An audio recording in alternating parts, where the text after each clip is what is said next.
अस्सलाम वालेकुम viewers. Introduction to programming using C plus series के साथ मैं हूं मोहम्मद सफदर डोगर।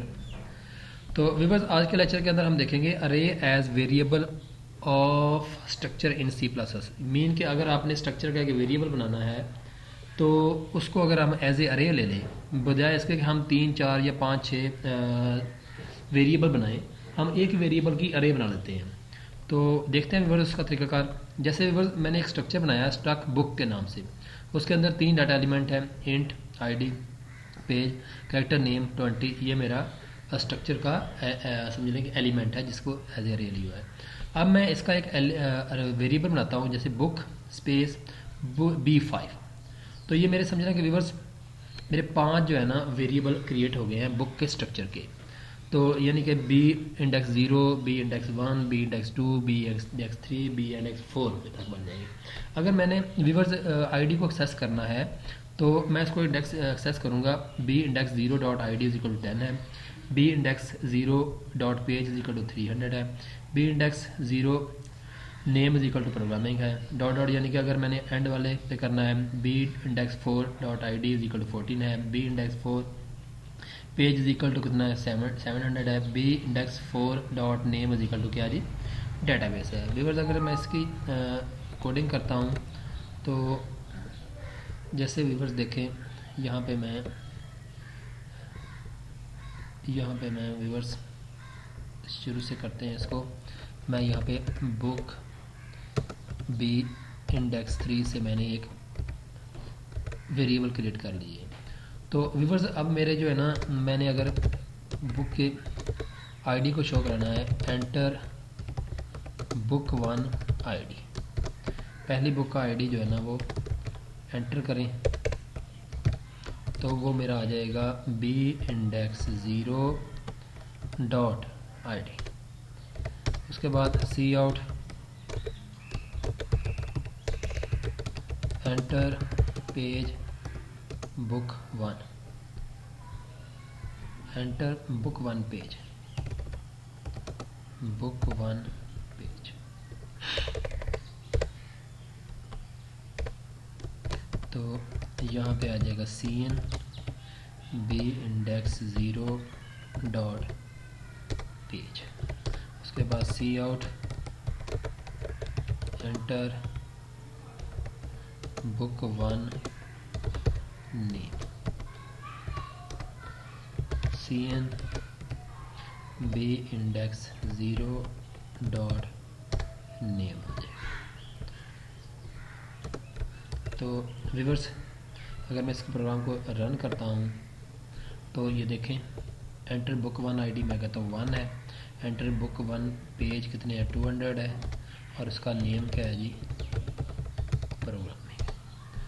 तो अगर मैंने इनको वैल्यू को शो कराना है तो मैं इनको यहाँ पे शो भी करवा सकता हूँ।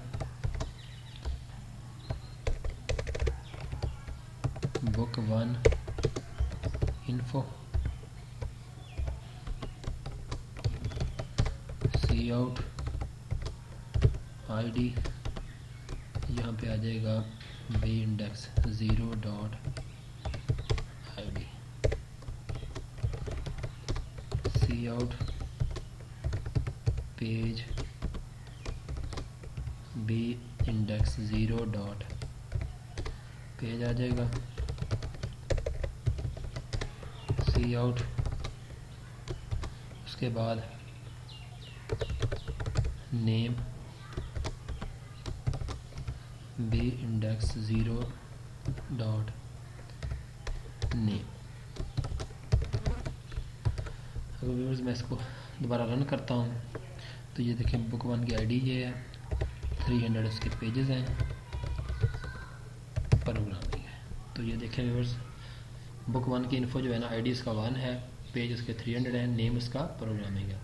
इसी तरह व्यूअर्स, अगर मैंने दूसरी बुक की यानी कि समझ लें कि मैंने इंफॉर्मेशन अगर स्टोर करानी हो तो उसके लिए मुझे यहाँ पे सी आउट एंटर बुक 2 इन्फो,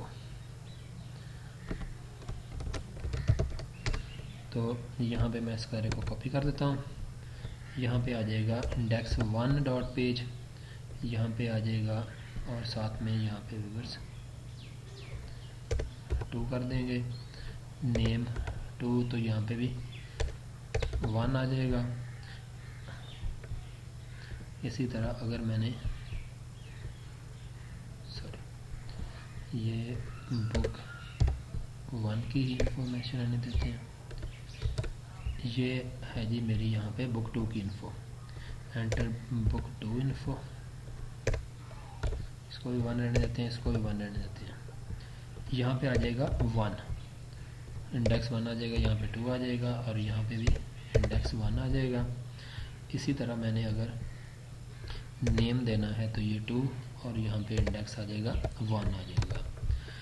इसी तरह व्यूअर्स अगर मैंने बुक 2 की इन्फो जो है ना उसको शो कराना है तो यहाँ पे आ जाएगा 2, और इसका इंडेक्स 1 आ जाएगा, इसका इंडेक्स भी 1 आ जाएगा, और इसका इंडेक्स भी 1 आ जाएगा। और जैसे मैंने व्यूअर्स यहाँ पे लिखा हुआ है एंटर बुक इन्फो 2 है जी, यहाँ पे लिख दूँगा 1 लिख दूँगा। इसको रन करते हैं तो व्यूअर्स ये देखें मैसेज आ गया enter book 1 info, enter book 1 ID, मैं कहता हूँ जी आईडी 1 है, उसके पेजेस जो है ना वो 400 है, और बुक का नाम जो है ना वो क्या है जी प्रोग्राम है। इसके बाद मैं कहता हूँ जी एंटर बुक 2 इन्फो, तो मैं कहता हूँ जी इसकी आईडी 2 है, पेजेस इसके 300 है, और बुक का नाम जो है ना वो डेटाबेस है। तो ये बुक 1 की इन्फो आ गई, आईडी इसका 1 है, पेज इसके 400 है, नेम इसका प्रोग्रामिंग है। और बुक 2 की इन्फो आईडी 2 है, पेज 300 है, और नेम इसका डेटाबेस है। व्यूअर्स आप इस तरह जैसे मैंने ये 2 बुक्स की एंट्री की है, आप इसको यहाँ पे तीसरी की भी कर सकते हैं, चौथी भी, यानी कि जितने, अगर आपने 5 बुक की इन्फो स्टोर करानी है तो यहाँ पे आप 5 लिख देंगे, अगर आपने 10 की करानी है तो यहाँ पे आप 10 कर देंगे। तो 10 करने से क्या हो जाएगा कि आपके 10 वेरिएबल जो है ना वो क्रिएट हो जाएंगे, यानी कि पहला वेरिएबल जो होगा बी इंडेक्स 0 से स्टार्ट होगा, और एंड वाला जो है ना बी इंडेक्स 9 से स्टार्ट हो जाएगा। इसी तरह आप पहली बुक की इन्फॉर्मेशन जो है ना यहाँ पे CN करा लेंगे, इनपुट करा लेंगे, और इसी तरह आप यहाँ पे बुक 2 की जो इन्फॉर्मेशन है ना वो क्या यहाँ पे CN करवा लेंगे। और उसके बाद जैसे ही आप बुक 2 की इन्फॉर्मेशन CN कराने के बाद बुक 1 की इन्फॉर्मेशन को शो कराना चाहते हैं तो वो सी आउट यहाँ पे आप करा लेंगे, और इसी तरह आप बुक 2 की इन्फॉर्मेशन जो है ना यहाँ पे उसको सी आउट जो है ना डिस्प्ले करवा सकते हैं। तो उम्मीद है कि आपको समझ आ गई होगी। मेरा वीडियो देखने का शुक्रिया, मेरे चैनल को सब्सक्राइब करना ना भूलें ताकि मेरे आने वाली वीडियो की अपडेट आपको मिलती रहे। तो नेक्स्ट लेक्चर था, बाय, ओके, अल्लाह हाफिज़।